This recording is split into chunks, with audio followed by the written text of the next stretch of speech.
there, I'm Tim Davis, DevOps Advocate with M0, and today we are continuing the series of the top 5 management challenges with infrastructure as code.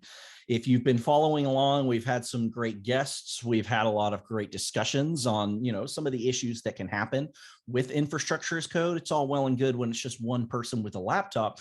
But when you start to scale that across teams, sometimes you got visibility issues, workflow issues, security issues, and you're not just doing that infrastructure as code, you're doing other things as well. And you've got to make sure that while everybody's got all of this new power to deploy whatever they want, whenever they want, that everything's kind of staying within the guardrails that you need, which is a great setup for what we're talking about today. We're talking about extensibility and integrations.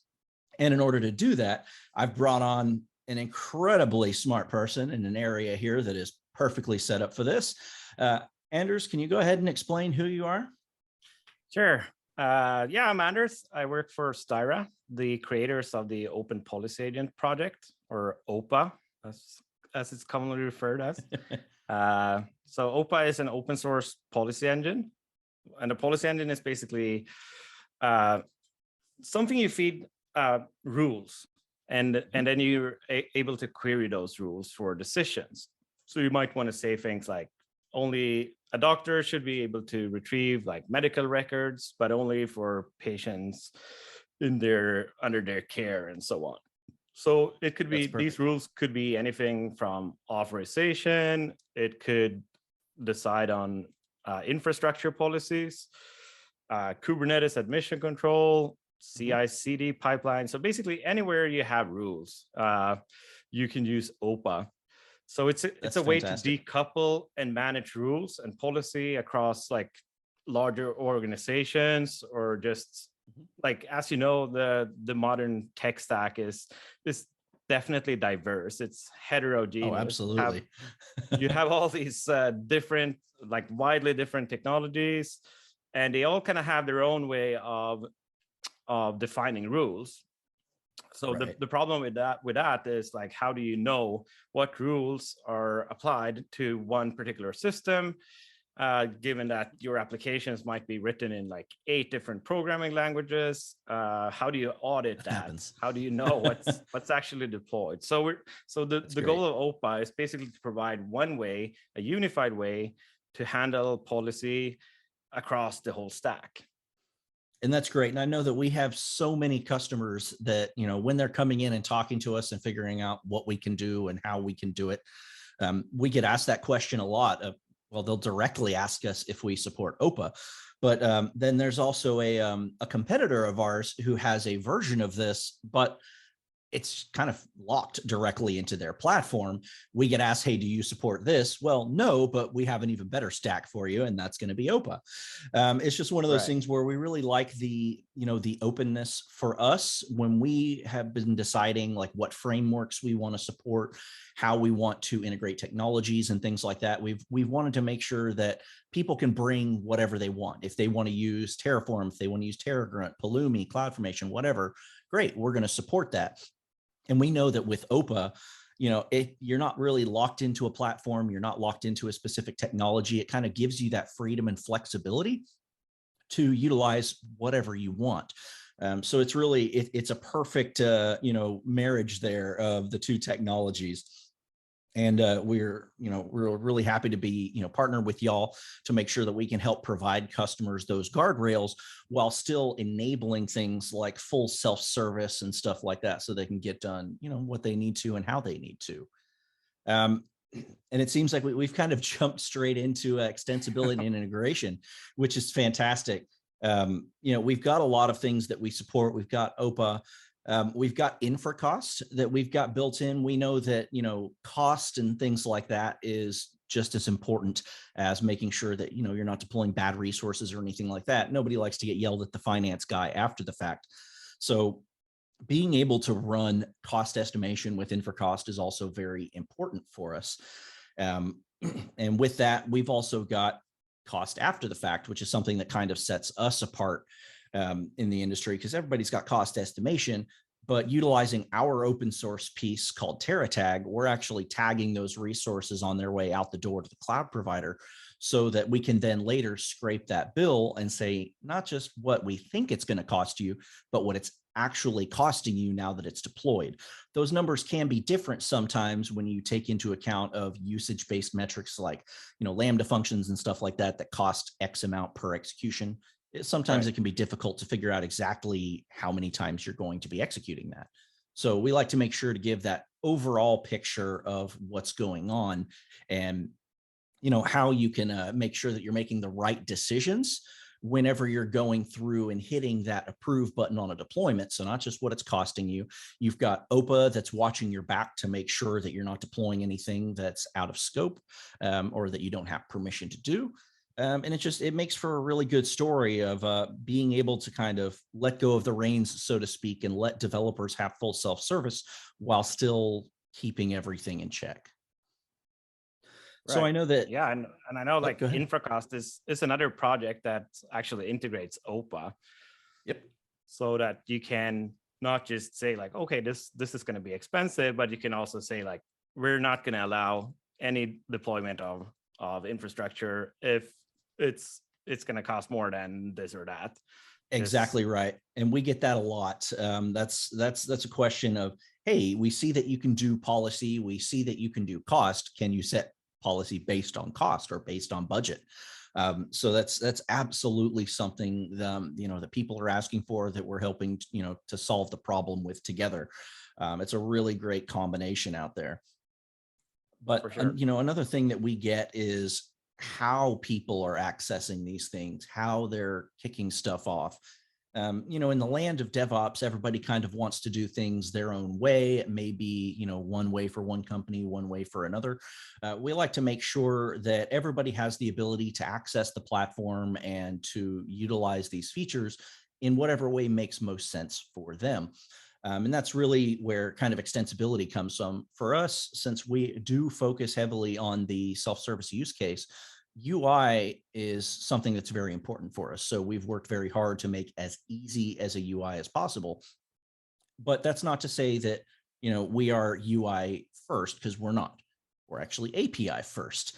These days, having an API, it's table stakes. It's not just, hey, you might want to have an API. It's you have to have an API. It's extremely important.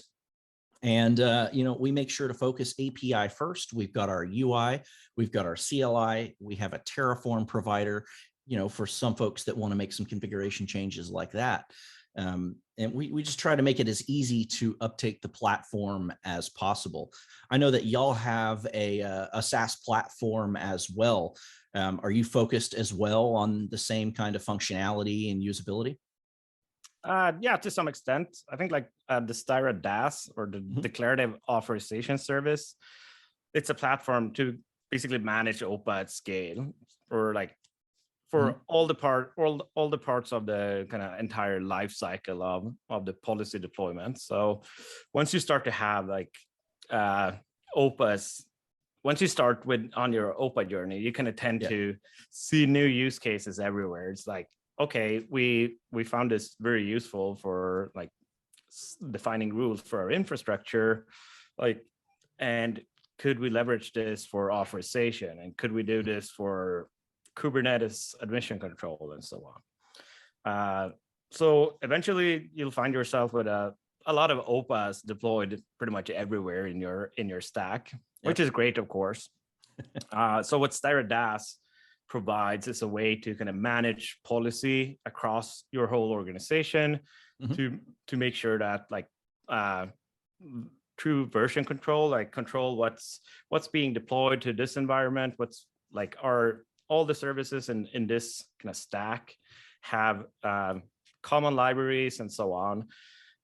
So we kind of manage the whole life cycle of policy deployments, policy offering, libraries, and so on. And there are system types with like policy packages for things like Terraform, microservice authorization, Kubernetes, and so on. So and that's funny, because everything you just said is one of the exact reasons why our M0 platform exists. We help solve those problems that come around when you scale infrastructure as code.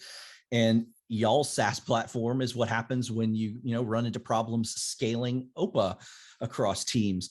It can become difficult when you've got all of this code and all of these different repositories. You've got a bunch of different people that are deploying stuff and utilizing this.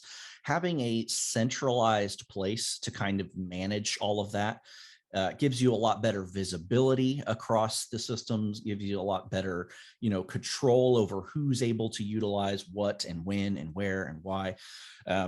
So it's very cool to see that, we are, I don't want to say two very different technologies, but we're trying to achieve the same goal just through a different path.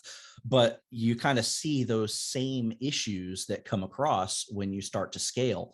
And that's definitely something that, both of us are working to solve in the best way possible.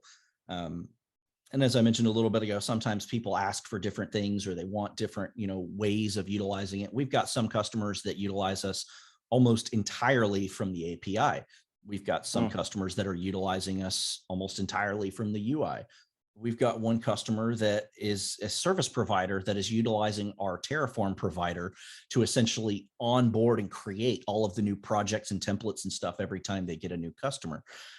So it's just kind of interesting to see that at the end of the day, they're deploying infrastructure as code. They're utilizing OPA to add policy to infrastructure as code deployments or what have you.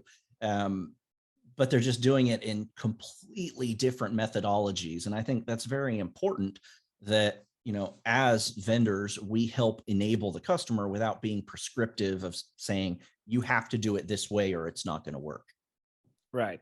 Yeah. So I think that that's a very good point there. And one of the aspects of OPA that makes it so used in so many different contexts is it doesn't really enforce a particular style or way of doing things. So you can write policy for so many different things, and that policy is going to look different between any organization. But of course, there are common ground or common things. And I think in particular when you have a domain that's known beforehand, a Terraform plan, it always has the same structure. So policies are going to look similar. But for things like authorization, where you must take things we have a user database somewhere. We might have a legacy permission database somewhere that we need to kind of leverage for authorization. And those things always tend to look different. So that's an interesting challenge. And it's really where you'll need something like OPA in order to kind of work with what you have. Right. And not if you're doing everything from scratch, it's all greenfield development. I guess you could invent something, but that's normally not what people are facing. Yeah, for sure. And, you kind of touched on something there, talking about, how many different things that you can do and, all of the different ways that you can utilize OPA. That was something when I first saw it and I first realized that you kind of had to write all of that policy yourself. It seemed very big and it seemed very unapproachable to me at first. At which point I started to realize it's just like everything else. There's resources out there that you can find to help you write and craft and create and manage those policies on a much easier level than just having to sit there and just write bare code from scratch.